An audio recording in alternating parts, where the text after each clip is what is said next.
वैशाख मास कथा अध्याय 4। जय श्री कृष्णा। राधे राधे। आप सभी का दिन शुभ और मंगलमय हो। इससे पहले की कथा सुनने के लिए और अपना भरपूर प्यार आशीर्वाद देने के लिए आप सभी श्रोताओं को बहुत बहुत धन्यवाद। आशा करती हूँ हमारे चैनल पर अपलोड होने वाली बाकी कथाओं को भी आप इसी प्रकार प्यार देंगे। आज आप सुनेंगे वैशाख मास महात्म्य का चौथा अध्याय। उससे पहले आज आपको सुना रहे हैं महामाया के 16 श्रृंगारों की अद्भुत कहानी। आपने कहानियाँ तो बहुत सुनी होंगी, लेकिन क्या आप जानते हैं 16 श्रृंगार माता रानी को अर्पित करने के पीछे क्या रहस्य है? तो चलिए इस कथा के माध्यम से आपको सुनाते हैं और उसके बाद आप सभी प्रेम से सुनिएगा वैशाख मास महात्म्य का आज का अध्याय। सृष्टि के प्रथम कल्प में एक बार मिथ्या देवी अपने पति अधर्म और भाई कपट के साथ मिलकर भूलोक पर घर घर अत्याचार फैला रही थी। लोक ने अपनी दोनों पत्नियों शुद्धा और पिपासा के साथ मनुष्यों का जीना दूभर कर दिया। लोग एक दूसरे का धन, भूमि, पुत्री तथा पत्नियों का हरण करने लगे। चारों ओर व्यभिचार अत्याचार फैल गया। अधर्म और मिथ्या देवी का शासन हो गया। प्रजा त्रस्त होकर त्राहिमाम करने लगी। तब सप्त ऋषियों ने महामाया परमेश्वरी की उपासना और कठिन तप किया। आदिशक्ति माता तब ऋषियों को उनकी तपस्या का फल प्रदान करने के लिए प्रकट हुई। भूतल पर धर्म की स्थापना करने के लिए और अधर्म का नाश करने के लिए माता रानी ने अंश रूप में अपने शरीर से अग्निदेव और उनकी पत्नी स्वाहा देवी को, यज्ञ देव तथा उनकी पत्नी दीक्षा देवी और दक्षिणा देवी को, पितृ देव और उनकी पत्नी स्वधा देवी को, पुण्य देव और उनकी पत्नी प्रतिष्ठा देवी को, सुशील देव और उनकी पत्नियों शांति देवी और लज्जा देवी को, ज्ञानदेव और उनकी पत्नियों बुद्धि देवी, मेधा देवी, धृति देवी को अपने शरीर से उत्पन्न किया और अधर्म तथा मिथ्या देवी की सत्ता को समाप्त करने का आदेश दिया। हजारों वर्षों तक बड़ा भीषण युद्ध चला, लेकिन मिथ्या देवी को कोई भी हरा नहीं पाया। यह देखकर माता परमेश्वरी ने अपने शरीर से पुनः वैराग्य देव तथा उनकी पत्नी श्रद्धा देवी और भक्ति देवी को, वायु देव और उनकी पत्नी स्वस्ति देवी को, मोहदेव तथा उनकी पत्नी दया देवी को, सुखदेव तथा उनकी पत्नी तंद्रा देवी और प्रीति देवी को, तथा रुद्रदेव और उनकी पत्नी कालाग्नि देवी को अपने शरीर से उत्पन्न किया। फिर से उन सबके बीच भीषण युद्ध छिड़ गया। एक ही क्षण में रुद्रदेव और उनकी पत्नी कालाग्नि देवी ने मिथ्या देवी तथा अधर्म और कपट को तथा उनके सभी साथियों को बंदी बना लिया। 1000 वर्षों तक बंदी गृह में मिथ्या देवी पड़ी रही और उसी कारागार में रुद्रदेव और उनकी पत्नी कालागम देवी की तपस्या में लीन रही। मिथ्या देवी की तपस्या से प्रसन्न होकर आखिरकार रुद्रदेव और माता कालाग्नि देवी प्रकट हुई और मिथ्या देवी को आशीर्वाद दिया। रुद्रदेव ने मिथ्या देवी को आशीर्वाद देते हुए कहा है, मिथ्या देवी सतयुग में तुम अदृश्य रहोगी, त्रेता युग में तुम सूक्ष्म रूप से रहोगी, द्वापर युग में तुम आधे शरीर से रहोगी और कलयुग में तुम संपूर्ण शरीर से रहोगी। कलयुग में ही सर्वत्र तुम्हारा शासन होगा। तब माता कालाग्नि देवी ने मिथ्या देवी को आशीर्वाद स्वरूप कहा है, मिथ्या देवी, हमारे शरीर के 16 श्रृंगारों का अंश रूप से धरती पर अवतरण हुआ है। तुम उनके पास कभी मत जाना, नहीं तो तुम वहीं पर भस्म हो जाओगी। देवी की बात सुनकर मिथ्या देवी ने हाथ जोड़कर पूछा, माते आपके 16 श्रृंगार अंश रूप से कहाँ पर है, कृपया बताइए। तब माता कहने लगी, हमारी आँख का काजल क्षीर सागर के रूप में है, हमारी मांग का सिंदूर शेष नाग का रूप धारण करके श्री विष्णु की शेष शया बनकर क्षीर सागर में है, हमारे पाव का महावर वृक्ष रूप में कौशल देश में है। जब श्री विष्णु का राम रूप में अवतार होगा तब मेरे भक्त कच्छप का केवट रूप में जन्म होगा। केवट इसी वृक्ष को काटकर नाव बनाएंगे और उसी नाव से केवट विष्णु रूपी श्री राम को गंगा जी के पार उतारेंगे।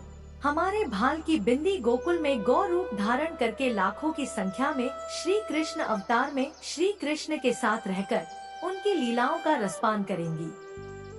हमारी चूड़ियाँ नदियों का रूप धारण करके सरयू नाम से जानी जाएंगी, जो श्री राम की लीलाओं का रसास्वादन करेंगी। हमारी पायल पीताम्बर का रूप धारण करके हमेशा श्री कृष्ण के शरीर पर विद्यमान रहेगी। हमारे पांव के बिछिए मंदराचल पर्वत के नाम से जाने जाएंगे। अगले कल्प में सागर मंथन की लीला होगी, जिसमें मंदराचल पर्वत मथानी बनेगा। हमारी नासिका की नथुनी ब्रह्मा जी का कमंडल है। हमारे कान के कर्णफूल कुंडल का रूप धारण करके रुद्र देव के कर्ण में विराजमान है, और हमारे कमर की करधनी बलराम के हल्का फल बनकर असुरों का विनाश करेंगी। इसलिए हे मिथ्या देवी, तुम इनके पास भूल कर भी मत जाना, नहीं तो तुम एक क्षण में ही वहीं जलकर भस्म हो जाओगी। कलयुग में जो भक्त हमें 16 श्रृंगार अर्पण करके हमारी उपासना करेंगे, उनके पास भी तुम कभी मत जाना, और कलयुग में इस प्रकार चारों ओर केवल तुम्हारा ही शासन होगा। मिथ्या देवी को ऐसा वरदान देकर माता और रुद्रदेव वही अंतर्ध्यान हो गए। जय माता दी। अब सुनिए आज का अध्याय। वैशाख मास में किए गए धार्मिक कर्मों के पुण्य से जब राजा कीर्तिमान के निवासी अंत में वैकुंठ धाम पहुंचने लगे, तब स्वर्ग और नरक सभी शून्य हो गए। तब ऐसे में यमराज जी ब्रह्मा जी के पास गए और उन्होंने राजा कीर्तिमान के बारे में उनसे कहा और उनसे शिकायत करने लगे। इसके बाद ब्रह्मा जी ने यमराज को जिस प्रकार से समझाया उसका वर्णन आज आप सुनिए। ब्रह्मा जी ने कहा, यमराज, तुमने क्या आश्चर्य देखा है? क्यों तुम्हें इतना दुख हो रहा है? भगवान गोविंद को एक बार भी प्रणाम कर लिया जाए तो वह 100 अश्वमेध यज्ञों के अवव्रत स्नान के समान होता है। यज्ञ करने वाला तो पुनः इस संसार में जन्म लेता है, किंतु भगवान को किया हुआ प्रणाम पुनर्जन्म का कारण नहीं बनता, बल्कि मुक्ति की प्राप्ति कर देता है। जिनके जिह्वा के अग्रभाग पर हरि यह 2 अक्षर विद्यमान है, उसको कुरुक्षेत्र तीर्थ के सेवन या फिर सरस्वती नदी के जल में स्नान करने से क्या लेना है। जो मृत्यु काल में भगवान विष्णु को याद करता है, वह अभक्ष भक्षण आदि से प्राप्त हुई पाप राशि का परित्याग करके भगवान विष्णु के सायुज्य को पाता है, क्योंकि भगवान विष्णु को अपना स्मरण बहुत ही प्रिय है। यमराज, इसी प्रकार वैशाख नामक मास भी भगवान विष्णु को प्रिय है, जिसके धर्म को श्रवण करने मात्र से ही मनुष्य सभी पापों से मुक्त हो जाता है। उसके अनुष्ठान में तत्पर रहने वाला मनुष्य अगर मुक्ति को प्राप्त हो तो फिर भला उसके लिए कहना ही क्या है। वैशाख मास में भगवान पुरुषोत्तम के नाम और यश का गुणगान किया जाता है, जिससे भगवान बहुत प्रसन्न होते हैं। पुरुषोत्तम श्री हरि संपूर्ण जगत के स्वामी और हमारे जनक हैं। यह राजा कीर्तिमान वैशाख मास में उन्हीं भगवान के प्रिय धर्मों का अनुष्ठान करता है, जिससे प्रसन्न चित होकर भगवान विष्णु सदा उसकी सहायता में स्थित रहते हैं। भगवान वासुदेव के भक्तों का कभी अमंगल नहीं होता। उन्हें जन्म, मृत्यु, जरा और व्याधि का भय भी नहीं होता। कार्य में नियुक्त किया हुआ पुरुष अगर अपनी पूरी शक्ति लगाकर स्वामी के कार्य साधन का प्रयास करता है तो उतने से ही वह कृतार्थ हो जाता है। अगर शक्ति के बाहर का कार्य उपस्थित हो जाए तो स्वामी को उसकी सूचना दे उतना कर देने से वह उऋण हो जाता है और फिर सुख का भागी होता है। जिसने उस प्रयोजन को अपने स्वामी से निवेदन कर लिया है, उसके ऊपर ना तो कोई ऋण है और ना ही कोई पाप लगता है। अपने कर्तव्य पालन के लिए पूरा प्रयास कर लेने पर प्राणी को कोई अपराध नहीं रहता। यह कार्य तुम्हारे लिए असंभव है, इसलिए इसके विषय में तुम्हें शोक नहीं करना चाहिए। श्री ब्रह्मा जी के ऐसा कहने पर यमराज ने दीन वाणी में कहा था, मैंने आपके चरणों की सेवा से सब कुछ पा लिया। तब ब्रह्मा जी ने पुनः समझाते हुए कहा, धर्मराज, राजा कीर्तिमान विष्णु धर्म के पालन में तत्पर है। चलो हम लोग भगवान विष्णु के पास चलते हैं और उन्हें सारी बात बताकर उसके बाद उनके कहे अनुसार कार्य किया जाएगा। वे ही इस जगत के कर्ता, धर्म के रक्षक और नियामक हैं। इस प्रकार यमराज को आश्वासन देकर ब्रह्मा जी उनके साथ ही क्षीर सागर के तट पर गए। वहाँ उन्होंने सच्चिदानंद स्वरूप परमेश्वर श्री विष्णु की स्तुति की। ब्रह्मा जी की स्तुति से संतुष्ट होकर भगवान श्री हरि वहाँ प्रकट हो गए। यमराज और ब्रह्मा जी ने तुरंत ही उनके चरणों में मस्तक झुकाया। तब भगवान श्री हरि ने मेघ के समान गंभीर वाणी में उन दोनों से कहा कि आप लोग यहाँ क्यों आए हैं। तब ब्रह्मा जी कहने लगे, प्रभु, आपके श्रेष्ठ भक्त राजा कीर्तिमान के शासनकाल में सभी मनुष्य वैशाख धर्म के पालन में तत्पर होकर आपके अविनाशी पद को प्राप्त हो रहे हैं। इससे पूरी यमपुरी सूनी हो गई है। उनके ऐसा कहने पर भगवान विष्णु हंसते हुए बोले, मैं लक्ष्मी को त्याग दूंगा, अपने प्राण, शरीर, श्रीवत्स, कौस्तुभ मणि, वैजयंती माला, श्वेत द्वीप, बैकुंठ धाम, क्षीर सागर, शेष नाग और गरुड़ जी को भी छोड़ दूंगा, लेकिन अपने भक्त का त्याग नहीं कर सकूंगा, जिन्होंने मेरे लिए सब भोगों का त्याग करके अपना जीवन तक मुझे सौंप दिया है, जो मुझ में मन लगाकर मेरे स्वरूप को हो गए हैं। उन महाभाग्य भक्तों को मैं भला कैसे त्याग सकता हूँ। राजा कीर्तिमान को इस पृथ्वी पर मैंने 10,000 वर्षों की आयु दी है। उसमें से 8,000 वर्ष तो बीत गए। शेष आयु और बीत जाने पर उसे मेरा सायुज्य प्राप्त होगा। उसके बाद पृथ्वी पर बेन नामक दुष्टात्मा राजा होगा, जो सभी वेदों महाधर्मों का लोप कर देगा।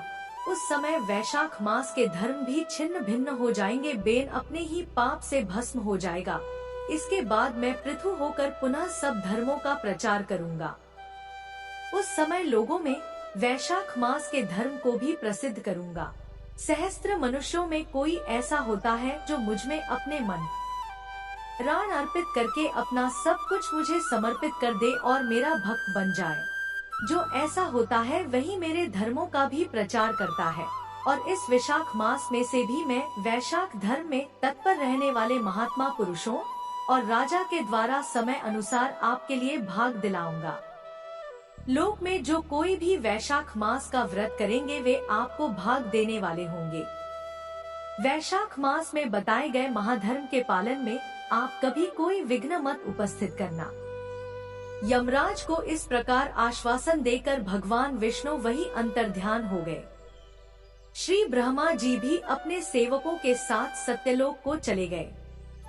उनके बाद यमराज जी भी अपनी पुरी को पधार गए।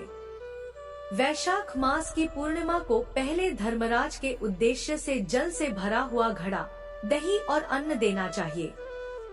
उसके बाद पितरों, गुरुओं और भगवान विष्णु के उद्देश्य से शीतल जल, दही, अन्न, पान और दक्षिणा फल के साथ कांसे के पात्र में रखकर ब्राह्मण को देना चाहिए। भगवान विष्णु की दिव्य प्रतिमा वैशाख मास महात्म की कथा सुनाने वाले दीन ब्राह्मण को देनी चाहिए। उस धर्म वक्ता ब्राह्मण को अपने धन से भी पूजित करना चाहिए। राजा कीर्तिमान ने सब कुछ उसी प्रकार किया।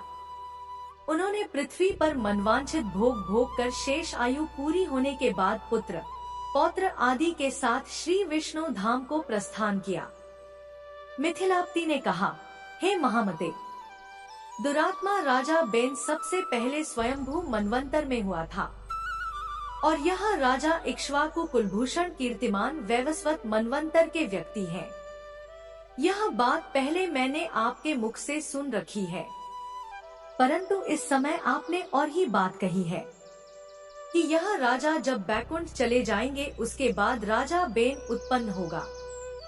मेरे इस संशय को आप दूर कीजिए। तब श्रुत देव जी ने कहा, राजन, पुराणों में जो विषमता प्रतीत होती है वह युग भेद और कल्प भेद की व्यवस्था के अनुसार है। किसी कल्प में ऐसा ही हुआ होगा कि पहले राजा कीर्तिमान और उसके बाद बेन हुआ होगा। इसलिए कहीं कथा में समय की विपरीतता को देखकर उसके अप्रामाणिक होने की आशंका कभी नहीं करनी चाहिए। श्रुत देव जी बोले, मेष राशि में सूर्य के स्थित रहने पर जो वैशाख मास में प्रातःकाल स्नान करता है और भगवान विष्णु की पूजा करके इस कथा को सुनता है, वह सभी पापों से मुक्त होकर भगवान विष्णु के परम धाम को प्राप्त होता है। इस विषय में एक प्राचीन इतिहास कहते हैं, जो सभी पापों का नाशक, पवित्र, कारक, धर्मानुकूल, वंदनीय और पुरातन है। गोदावरी के तट पर शुभ ब्रह्मेश्वर क्षेत्र में महर्षि दुर्वासा जी के 2 शिष्य रहते थे, जो परमहंस, ब्रह्मनिष्ठ, उपनिषद विद्या में परिनिष्ठित और इच्छा रहित थे। वे भिक्षा में मिले हुए भोजन से ही अपना पेट भरा करते थे और पुण्यमयी जीवन बिताते हुए गुफा में रहते थे। उनमें से एक का नाम था सत्यनिष्ठ और दूसरे का नाम था तपोनिष्ठ। वे इन्हीं नामों से तीनों लोकों में विख्यात थे। सत्यनिष्ठ सदा भगवान विष्णु की कथा में तत्पर रहते थे। जब कोई श्रोता या वक्ता नहीं होता था, तब वे अपने नित्य कर्म किया करते थे। अगर कोई श्रोता उपस्थित होता तो वे उसे निरंतर भगवत कथा सुनाते, और अगर कोई कथावाचक भगवान विष्णु की कल्याणमयी पवित्र कथा कहता, तो वे अपने सभी कर्मों को समेटकर उसे सुनने में तत्पर होकर कथा को सुनने लगते थे। वे अत्यंत दूर के तीर्थों और देव मंदिरों को छोड़कर तथा कथा विरोधी कर्मों का परित्याग करके भगवान की दिव्य कथा सुनते और श्रोताओं को फिर बाद में स्वयं भी सुनाते थे। कथा समाप्त होने पर सत्यनिष्ठ अपना बाकी बचा हुआ कार्य पूरा किया करते थे। कथा सुनने वाले पुरुष को जन्म मृत्यु में संसार बंधन की प्राप्ति नहीं होती, उसके अंतःकरण की शुद्धि हो जाती है। भगवान विष्णु में जो अनुराग की कमी है वह दूर हो जाती है, उनके प्रति भक्ति गहरी और गाढ़ी हो जाती है।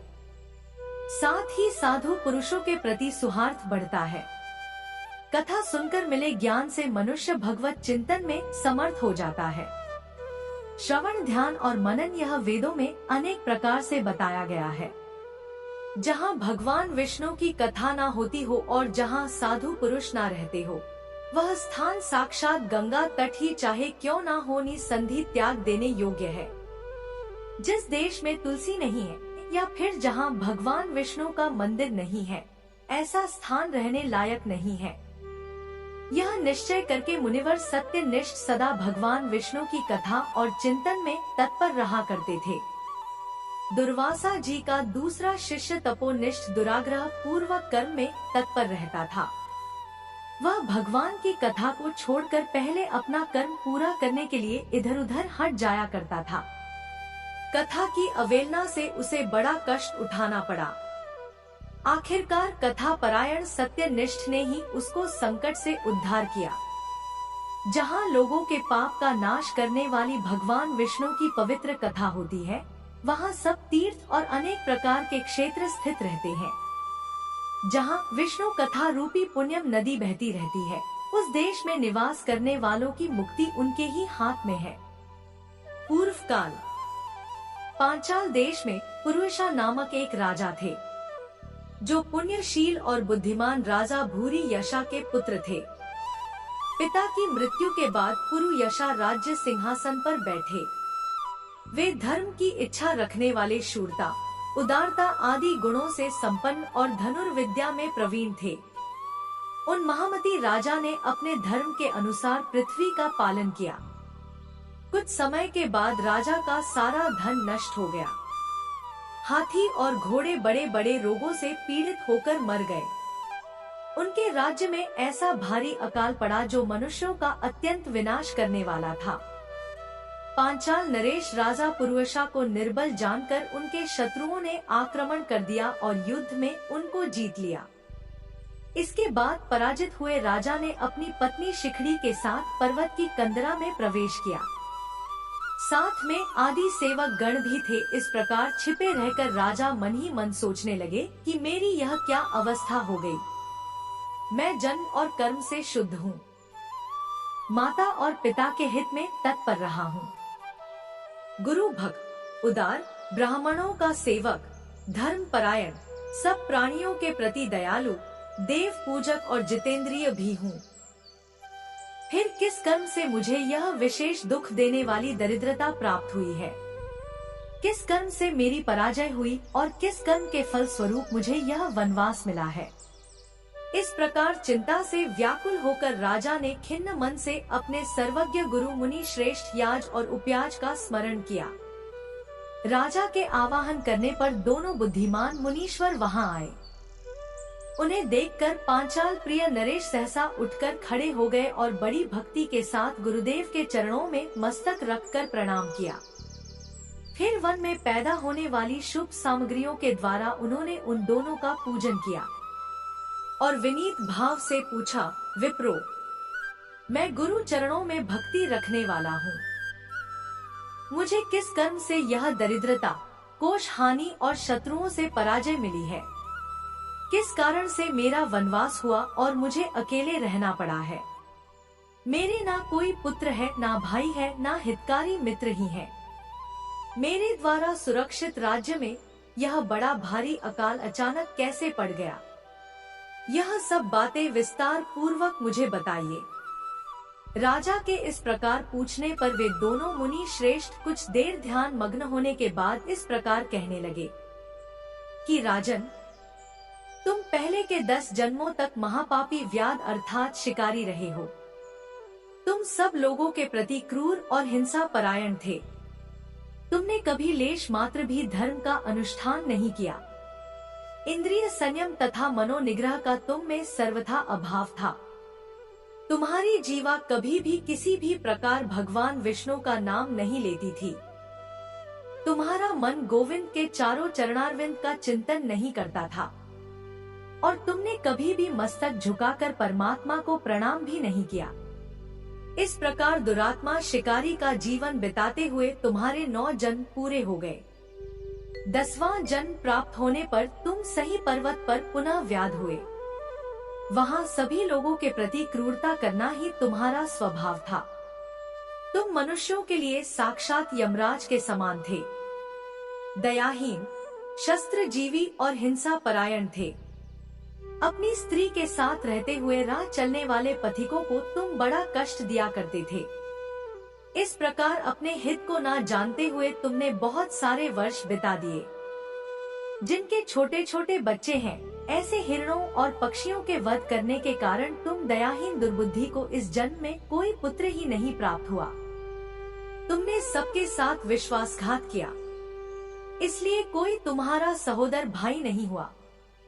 मार्ग में तुम सबको पीड़ा देते रहे, इसलिए इस जन्म में तुम मित्र रहित हो। साधु पुरुषों के तिरस्कार से शत्रुओं द्वारा तुम्हारी पराजय हुई है। अपने पूरे जीवन में कभी भी दान न देने के दोष से तुम्हारे घर में दरिद्रता प्राप्त हुई है। तुमने दूसरों को सदा परेशानी में डाला, इसलिए तुम्हें दुष्वनवास मिल गया। सबके अप्रिय होने के कारण तुम्हें असह दुख मिला है। तुम्हारे क्रूर कर्मों के फल से ही इस जन्म में मिला हुआ राज्य भी छिन गया है। वैशाख मास की गर्मी में तुमने स्वार्थवश एक दिन एक ऋषि को दूर से तालाब बता दिया था और हवा के लिए पलाश का एक सूखा पत्ता दे दिया था। बस जीवन में इस एक ही पुण्य के कारण तुम्हारा यह जन्म परम पवित्र राजवंश में हो गया।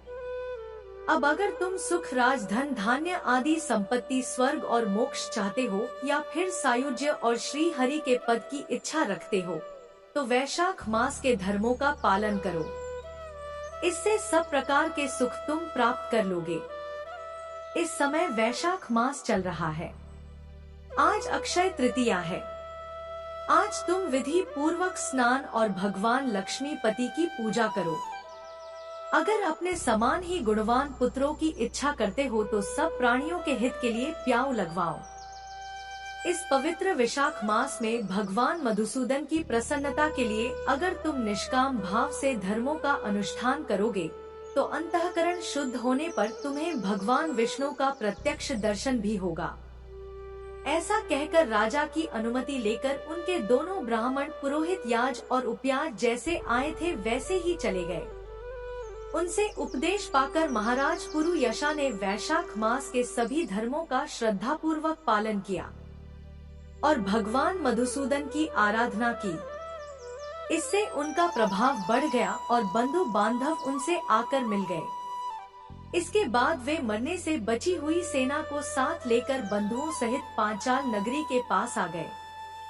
उस समय पांचाल राजा के साथ राजाओं का पुनः संग्राम हुआ। महारथी पुरुयशा ने अकेले ही समस्त महाबाहु राजाओं पर विजय प्राप्त कर ली। विरोधी राजाओं ने भागकर अलग अलग देशों के रास्तों में आश्रय ले लिया। विजय पांचाल राज ने भागे हुए राजाओं के कोष 10 करोड़ घोड़े, 3 करोड़ हाथी, 1 अरब रथ, 10 ऊंट और 3 लाख खच्चर को अपने अधिकार में करके अपनी पुरी में वापस पहुंचा दिया। विशाख धर्म के महात्म में से सभी राजा भगन मनोरथ होकर पूर्ण यशा को कर देने वाले हो गए और पांचाल देश में अनुपम सुकाल आ गया। चारों तरफ सुख समृद्धि छा गई।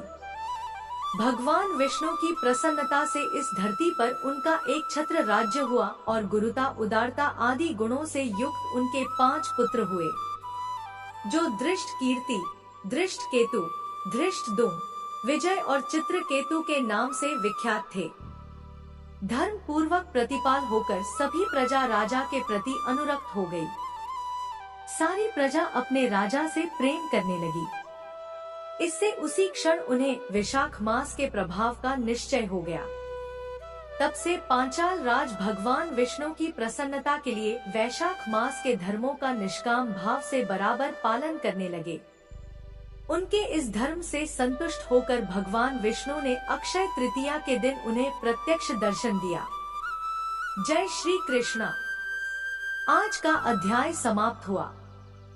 अगले अध्याय में आप जानेंगे राजा पुरेशा को भगवान का दर्शन, उनके द्वारा भगवान की स्तुति और भगवान के वरदान से राजा की सायुज्य मुक्ति तथा शंख व्याध संवाद के बारे में और व्याध के पूर्व जन्म के वृतांत के बारे में।